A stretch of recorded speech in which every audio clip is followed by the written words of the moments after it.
V marcu tako župan Franc Vovk so zgrabili nepričakovano priložnost in na razpis Ministrstva za šolstvo prijavili projekt, ki ga imajo pripravljenega že 4 ali 5 let.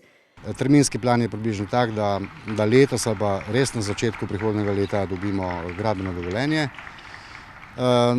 Istočasno nekje poteka tudi izdelava PZI projekta, javni razpis za izbiro izvajalca in nekje morda jeseni naslednjo leto bi začeli z gradnjo. Odkupiti morajo še nekaj zemljišč. Predvsem pa dinamika sredstev, ki bodo prišla iz državnega proračuna, govorimo 1.172.000 evrov, je tudi razdeljena na 3 leta.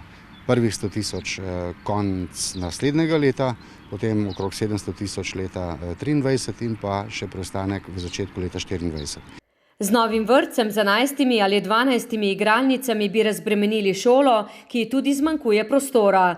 Število predšolskih otrok in šolarjev imajo 352 učencev in 171 malčkov, se namreč povečuje, nam je pred meseci potrdila ravnateljica Andreja Koščak. Zato pogrešajo kabinetne učilnice, učilnice za učence s posebnimi potrebami, se pravi učenci, ki potrebujejo dodatno strokovno pomoč, tako v vrtcu kot v šoli. Mi te prostore zapolnjujemo, iščemo prazne kotičke, ki so neprimerni.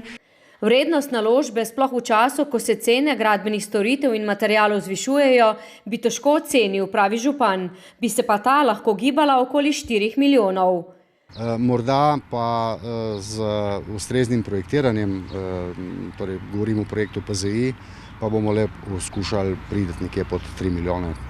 Novi vrtec bodo umestili levo od osnovne šole, s katero bo povezan s hodnikom.